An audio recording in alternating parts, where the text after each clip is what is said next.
y hoy tenemos al doctor Juan Pablo Sobreira. Hola, ¿qué tal? Buenas noches, muchas gracias. Sabemos que estudiaste medicina en la UPAEP, posteriormente realizaste cirugía general en la Unidad Médica de Alta Especialidad del ISSSTE, en Puebla, y posteriormente hiciste el curso de alta especialidad de cirugía laparoscópica avanzada en el Hospital Juárez de México. Actualmente te desempeñas con actividad asistencial pública en el Hospital ISSSTE y de forma privada en el Hospital Puebla. ¿Es correcto? Eso es correcto.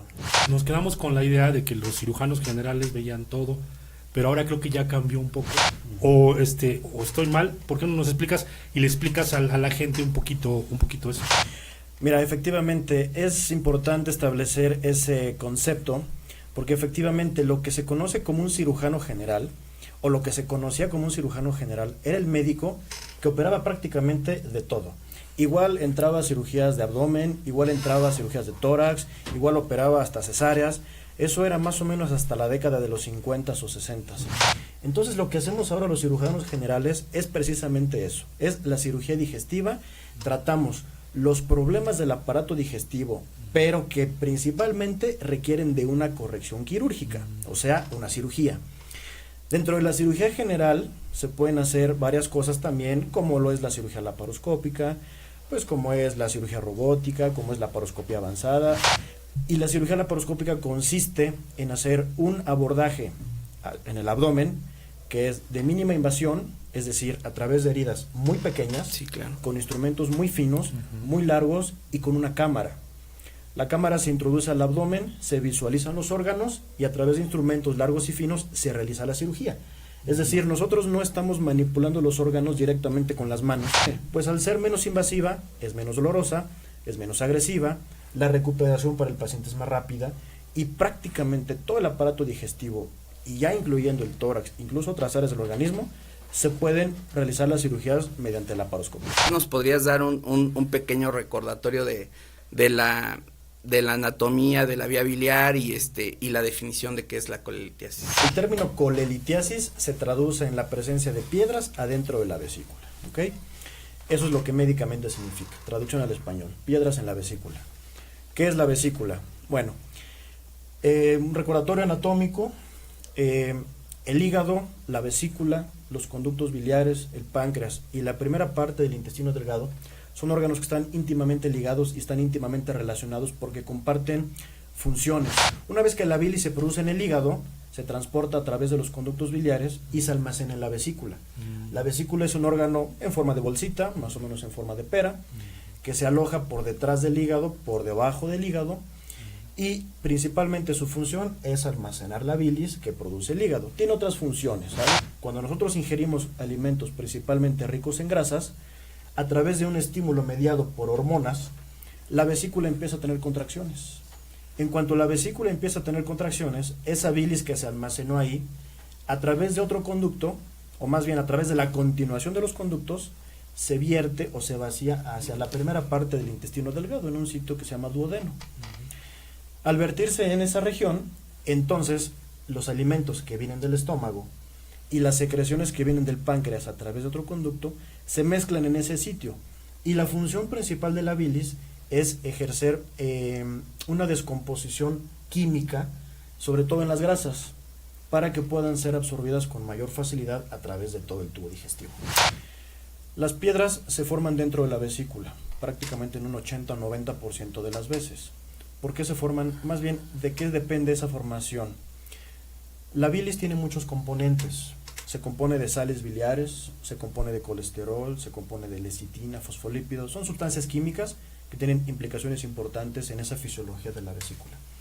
Cuando existe un desequilibrio en la función, en el comportamiento y en la cantidad de esas sustancias que se acumulan en la vesícula, entonces comienzan a predominar unas más que otras. El 80% de las piedras que se forman en la vesícula tienen una composición mixta, es decir, está formado de todo lo anterior que acabo de mencionar. Y solamente de un 5 a un 10% se forman únicamente de colesterol. Hay algunos términos que crean confusión o generan confusión tanto en el ambiente médico como en las personas en general, y me gustaría que nos explicaras un poquito más a fondo la definición de cuándo es colecistitis, cuándo es hidrocolecisto, cuándo es piocolecisto, cuándo es coledocolitiasis, ya una vez que hiciste el recordatorio anatómico, y cuándo se le llama colasco. Colelitiasis, como mencionamos al principio, es presencia de piedras dentro de la vesícula, nada más. Sí, claro. La colelitiasis puede cursar sintomática o asintomática. Ahorita más adelante, si quieres, abundamos al respecto. Siguiente término, colecistitis, significa la inflamación de la vesícula, porque puede haber piedras en la vesícula con y sin inflamación. Okay. La colecistitis, que es la inflamación de la vesícula, puede presentarse de manera aguda o crónica. ¿Okay? Siguiente término, hidrocolecisto, significa la presencia en la vesícula de un líquido que se conoce como bilis blanca. Eso se produce porque hay una obstrucción a través del sitio de salida de la bilis en la vesícula, provocada por una piedra. Al provocar esa obstrucción, la bilis no drena, y entonces la vesícula empieza a tener problemas para controlar el equilibrio de la cantidad de agua que hay dentro de ella. Entonces se acumula dentro de la vesícula agua, Claro. y es un cuadro muy doloroso. El siguiente término que me preguntabas era piocolecisto. Eso es cualquiera de las anteriores más pus dentro de la vesícula. Eso habla ya de un cuadro generalmente muy avanzado, infectado, y que siempre representa una urgencia quirúrgica. El otro que me comentabas, colasco. Colasco significa perforación o ruptura de la vesícula. No es algo muy frecuente, pero sí llegamos a ver casos ya cuando el cuadro está exageradamente avanzado.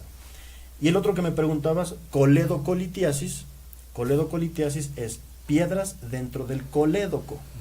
El colédoco es el conducto que se continúa desde la vesícula hacia el sitio donde desemboca, que es en el intestino delgado. ¿En quién es más frecuente, por ejemplo, en cuanto a género, edad? Y eso que decíamos, ¿cómo es cuando te llegan a verte? O sea, ¿cuáles son los síntomas que podrían tener? Tú te vas a acordar, Juan, ¿no? Cuando nos dicen Sí, claro. las 4 Fs, ¿no? En inglés, female, furry, fertility and fat.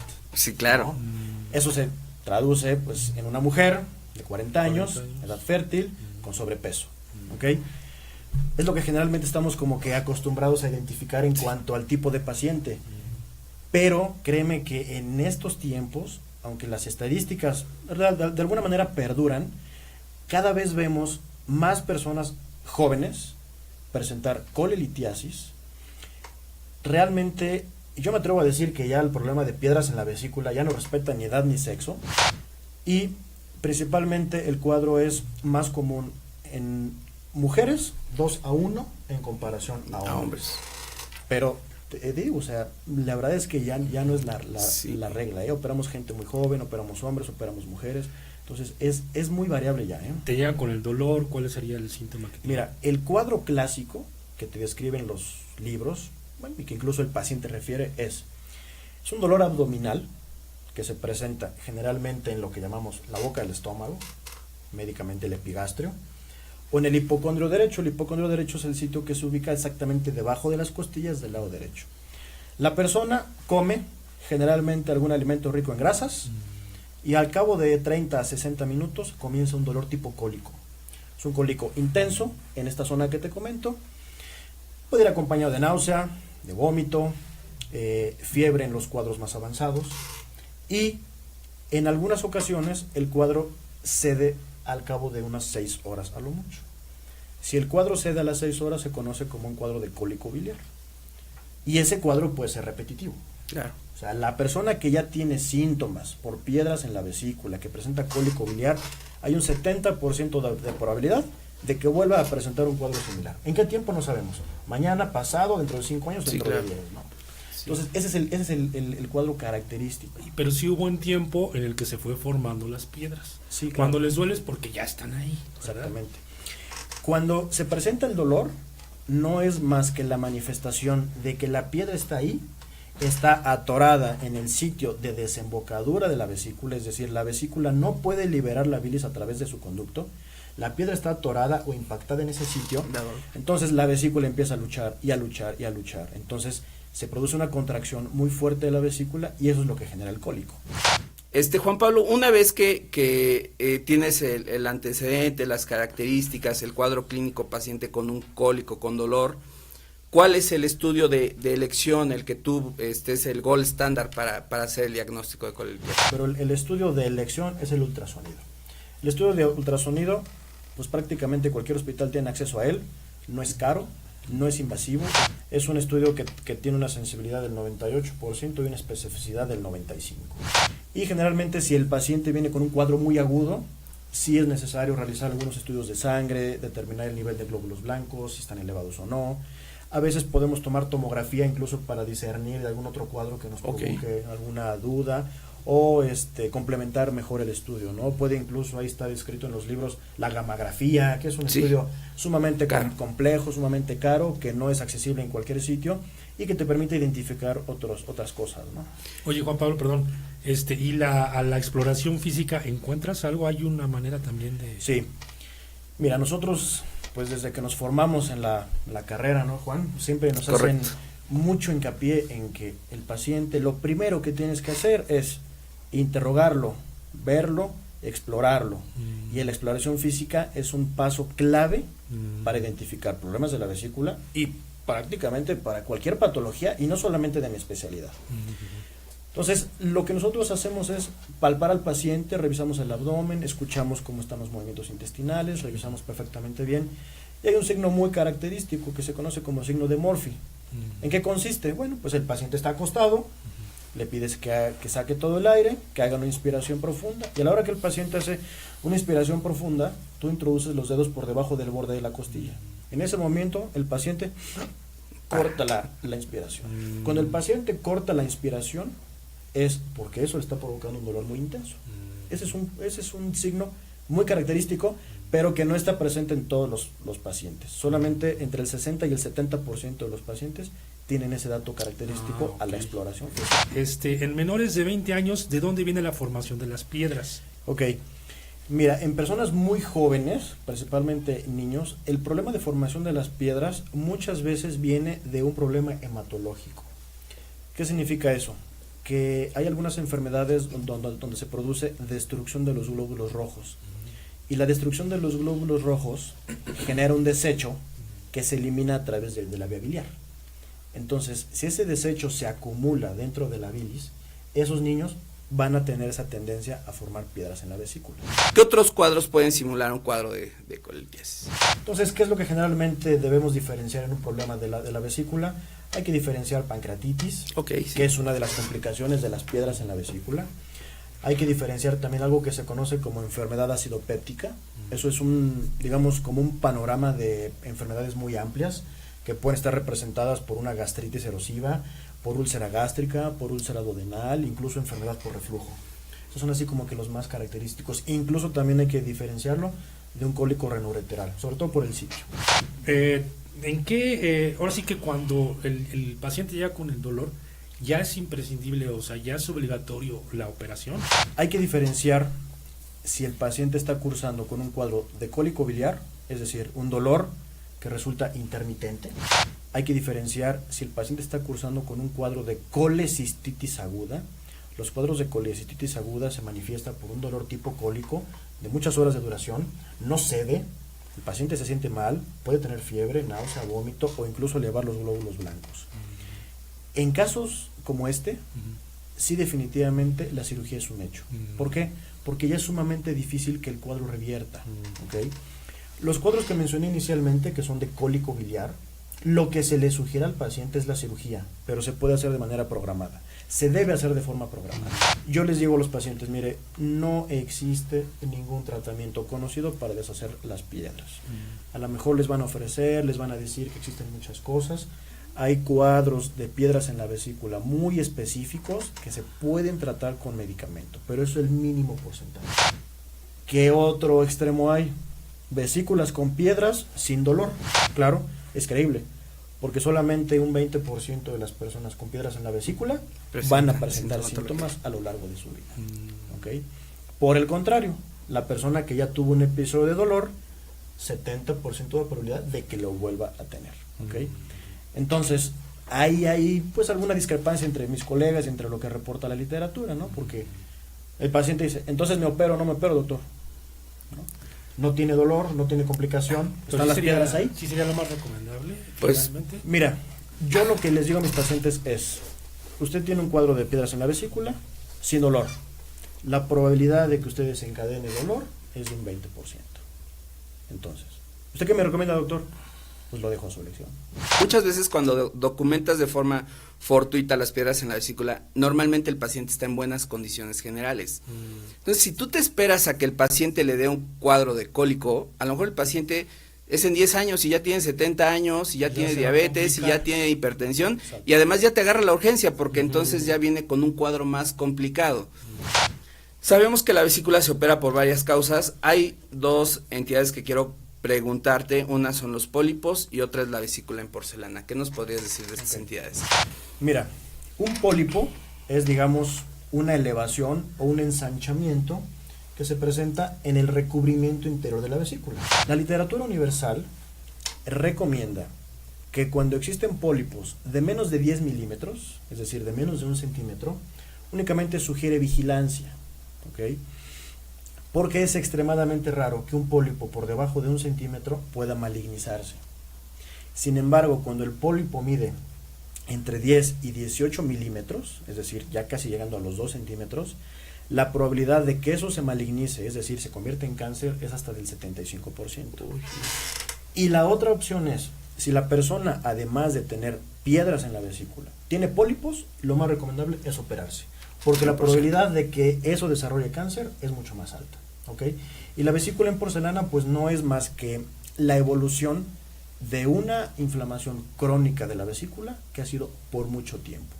Estas vesículas en porcelana son vesículas muy difíciles de operar, se hacen muy chiquitas, se hacen muy duras y esas tienen un porcentaje de evolucionar a cáncer si no se operan, ¿no? Ok. ¿Frecuente la vesícula en porcelana? No es tan frecuente, más o menos los cuadros crónicos de colecistitis, más o menos es de un 4 o un 5% de vesícula. ¿Hay manera de prevenir, es comer menos grasas o es algo que de repente nos pasa y cuando nos pasa, es decir, ¿qué podemos saber en respecto a evitarlo, prevenirlo o no se sabe? ¿Cómo está eso? Mira, eso va de la mano con los factores precipitantes para la formación de cálculos o de piedras en la vesícula, ¿no? Lo que mencionamos hace rato. Vamos a hacer hincapié en que, aunque es frecuente más en mujeres, no respeta sexo, ¿no? Edad, sobrepeso, alimentación con exceso de grasas. Sí hay definitivamente cierta tendencia por la genética. Si hay antecedentes en la familia de cuadros similares, la persona puede presentarlos. Ok, pero eso es una cuestión que tú no puedes modificar. Claro. ¿No? O sea, la Sí, genética sí, no la puedes por modificar. supuesto. ¿Qué sí puedes modificar? Reduciendo el consumo de grasas, bajando de peso, teniendo actividad física. Son las principales cuestiones, ¿no? ¿Existen riesgos a largo plazo al quitar la vesícula en jóvenes? Eso es, bueno, también, o sea, yo he sabido que les quitan la vesícula, pero como que queda uno incompleto, ¿no?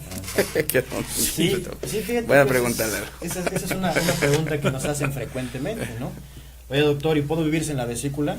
Pues la prueba más clara está que sí, porque la cirugía gastrointestinal, que de manera programada más se hace en México, es la cirugía de vesícula. La cirugía gastrointestinal de manera electiva, que más se hace, es la de vesícula. Podemos vivirse en la vesícula. ¿En qué casos sí está recomendado o indicada la cirugía laparoscópica, que es tu especialidad, y en qué otros casos la abierta? Gran porcentaje, casi toda la gente es candidata a cirugía laparoscópica. ¿En qué casos no es recomendable hacer la cirugía laparoscópica? En casos, por ejemplo, de problemas de la coagulación muy severos, pacientes que sean cardiópatas, es decir, que tengan algún problema cardíaco muy severo y que no puedan ser sometidos a una anestesia general. Ahí se prefiere mejor hacerla de manera convencional o tradicional. Y existe algunas, pues, digamos, intercambios de punto de vista o diferencias entre algunos colegas que prefieren desde un inicio hacerla de manera abierta, tradicional, porque sospechan que el cuadro ya esté muy avanzado, que esté perforada, que haya pus, que estén todos los órganos por dentro tan pegados que no te permite identificar nada. Entonces hay algunas personas que de primera intención en esas situaciones las hacen de manera convencional. Sobre el triángulo cistohepático de Calot, que es una estructura que debemos de identificar, recuerdo que fue una pregunta obligada en mi primera cirugía que entré de colecistectomía, para todos los estudiantes de medicina que nos ven, el recordatorio anatómico y que contiene, porque es importante identificar ese triángulo. Entonces nuestros maestros nos insisten mucho en la cuestión anatómica, la anatomía. ¿Por qué? Porque si tú tienes un problema durante la cirugía, no identificas bien las estructuras, los sitios anatómicos y todo eso, puedes provocarle al paciente una lesión de los conductos biliares que va a repercutir seriamente. Entonces, efectivamente, en la anatomía, pues tenemos identificados el triángulo. Tenemos dos triángulos principalmente. Hay algunas variaciones dependiendo del sitio donde tú lo leas o lo consultes. Tenemos el triángulo de Calot, que es una estructura que está formada por la arteria cística, el conducto cístico y el conducto hepático común. Eso genera un triángulo. Y el triángulo hepatocístico de Boden está formado por el borde del hígado e involucra obviamente el conducto cístico abajo y el conducto hepático común, de tal manera que el triángulo de Calot está dentro del triángulo hepatocístico o de Boden, y dentro de ese triángulo está la arteria cística, que es todo eso. Son estructuras que se tienen que identificar perfectamente bien antes de jalar, cortar, meter un clip, meter una ligadura, todo eso. Y Juan Pablo, ¿qué tan difícil? Ya es una pregunta, bueno, se me ocurrió porque tú que entras y estás viendo por las entrañas, ¿no?, de las personas, ¿qué tanta diferencia hay de persona a persona? Que digas, ay caray, ya me perdí. No, no es cierto. No creo que te pierdas, pero en el sentido de sí, que tantas diferencias encuentras, ¿no? Sí es muy variable. Extremadamente variable. Yo no recuerdo hasta el momento haber operado un paciente igual. De hecho, corrígeme, pero creo que la vía biliar es la que más variantes anatómicas tiene en la anatomía, ¿no? Sí. Son variaciones anatómicas a las cuales los cirujanos nos tenemos que habituar, y con la experiencia vas aprendiendo a identificar y a no confiarte, porque sí, definitivamente hay muchas variaciones. El conducto puede ser más corto, puede ser más largo, la arteria que siempre pasaba por aquí pues ya no pasa por aquí y pasó por abajo. Entonces debes ser extremadamente cuidadoso, sobre todo en el sitio donde se ubica la vesícula, lo que comenté al principio. Vesícula, páncreas, conductos biliares, hígado y primera porción del intestino delgado son estructuras que anatómicamente están englobadas en un lugarcito así. Y que si tú no tienes cuidado puedes provocar una lesión aquí, una lesión aquí, una lesión allá. Entonces sí es una zona que hay que tenerle mucho respeto y operarle con mucho cuidado. ¿Cuánto tiempo tardaste tú en practicar? Me decías que hay unos simuladores. Sí, claro. Más o menos, ¿cuánto tiempo te llevaste a estar ahí, práctica? Mira, durante la formación de la especialidad, pues estás practicando todo el tiempo, ¿no? La especialidad en cirugía dura 4 años. Y ya de ahí existen los cursos de alta especialidad y todo, que pueden durar 6 meses, 1 año, 2 o incluso más. Y sí existen unos simuladores. ¿En qué consisten? Bueno, pues es el tórax del paciente, es como un maniquí que va de la cabeza prácticamente al pubis, y que trae unos orificios ya hechos donde tú puedes colocar los instrumentos, colocas la cámara, y a través de eso existen muchos manuales donde tú puedes hacer ejercicios para desarrollar esa destreza, ¿no? Lo que sí es cierto es que duran menos las operaciones laparoscópicas, sí. Sí, claro. Y se recuperan más rápido. Sí. La primera cirugía laparoscópica que se hizo aquí en México fue por ahí del 92, 90 y algo, y se aventaron creo que 8 horas de cirugía. Actualmente una cirugía laparoscópica de vesícula en condiciones ideales, que tú dices, un paciente que está muy bien, muy tranquilo, una cirugía bien hecha, te puedes llevar 30 o 40 minutos. Hay cirugías laparoscópicas muy complejas y que se te pueden prolongar mucho tiempo, ¿no? Y incluso hay ocasiones en las que el cuadro está muy avanzado y decides convertirla a una cirugía tradicional porque ya no tienes la visión adecuada, porque a lo mejor estás ya cansado, porque a lo mejor hay más sangrado. Entonces pues es muy variable en cuanto a eso, ¿no? Los días de recuperación, entra un paciente a cirugía laparoscópica, todo sale bien, ¿en cuántos días se puede ir a su casa? Mira, si es una cirugía de manera programada, yo suelo operar a mis pacientes de forma privada en la mañana, cualquier día, y generalmente se van al día siguiente, al mediodía o en la tarde. Entonces realmente la hospitalización es de unas 36 horas. Ya casi son cirugías ambulatorias, por decirlo de alguna manera. De hecho, mi protocolo de tesis se basó en hacer cirugías de vesícula por laparoscopia de manera ambulatoria. Los operábamos en la mañana y los operábamos en la tarde. ¡Qué bien! Entonces sí es factible hacerlo, ¿no? ¿Por qué? Pues porque lo que comentábamos es menos invasiva, menos dolorosa, te permite una recuperación más rápida. El paciente tú lo operas en la mañana, en la tarde, noche está caminando, al día siguiente toma alimentos, toma líquidos Si cayeron bien los Grasas líquidos, sí no, grasas correcto. me imagino. No, yo lo que recomiendo es, por lo menos la primera semana después de la cirugía, evitar las grasas como si tuviera la vesícula Claro, todavía, ¿no? sí, sí, sí. Nada de grasas, derivados de la leche, cosas fritas, recomiendo que no. ¿Cuándo está indicada una CEPRE, una colangiopancreatografía retrógrada endoscópica? Ese estudio consiste en hacer una endoscopía. Se introduce una cámara a través de la boca, viajas por todo el estómago, estómago, llegas al sitio donde desemboca el conducto biliar. Si hay una piedra atorada en ese sitio, mediante un canal que lleva esa cámara, puedes introducir instrumentos muy finos, introduces el instrumento, inyectas un medio de contraste, el conducto que está invadido por una piedra, Sí, claro. el contraste pinta ese sitio, identificas la piedra y puedes meter un globo, una canastilla, una tenaza, diferentes instrumentos para poder jalar la piedra. Entonces, a la hora que tú jalas la piedra, estás resolviendo un cuadro de colédoco-litiasis, porque la piedra está en el colédoco. ¿Cuánta diferencia de costo hay de una laparoscópica a una normal que así fuera abierta normal? ¿Es mucha la diferencia o es? Ya en estos tiempos no. Ya no. Prácticamente los costos son similares. Sí, definitivamente se incrementa un poco el costo, ¿por qué? Por el equipo. Sí. Porque para hacer la paroscopía se requiere un equipo de alta tecnología que tenga una buena pantalla, que tenga un aditamento para manejar el gas dentro del abdomen, una grabadora de DVD. Es un aparato muy caro y que generalmente los hospitales o algunos proveedores lo rentan. ¿Cuál es el tiempo de recuperación o de hospitalización de un paciente que le hiciste una cirugía abierta? Los pacientes de cirugía abierta generalmente permanecen unos 3 días, si todo está bien y todo está en condiciones, ¿no? Pero evidentemente esa hospitalización pues se puede prolongar en caso de que la persona presente algún otro problema, ¿no? Y tú le puedes preguntar a una persona operada de manera convencional y son 2, 3, 4 semanas y siguen con la molestia. Sí, porque se tienen que dolor. cuidar más, ¿no? Y Tienen la herida y más a grande. eso voy, que finalmente el paciente que quiere regresar a sus actividades muchas veces a trabajar, ¿no? Entonces, si el paciente se va a estar 2 semanas de incapacidad, está perdiendo dinero, ¿no? Entonces es mucho mejor, si ya no es tanta la diferencia, de primera elección la cirugía laparoscópica. A menos que fuera indicado como... Ya hay variaciones de esa cirugía laparoscópica.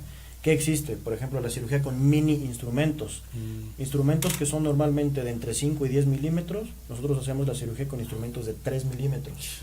Entonces, hacemos la cirugía que ya es de mínima invasión. Todavía la hacemos de menos invasión.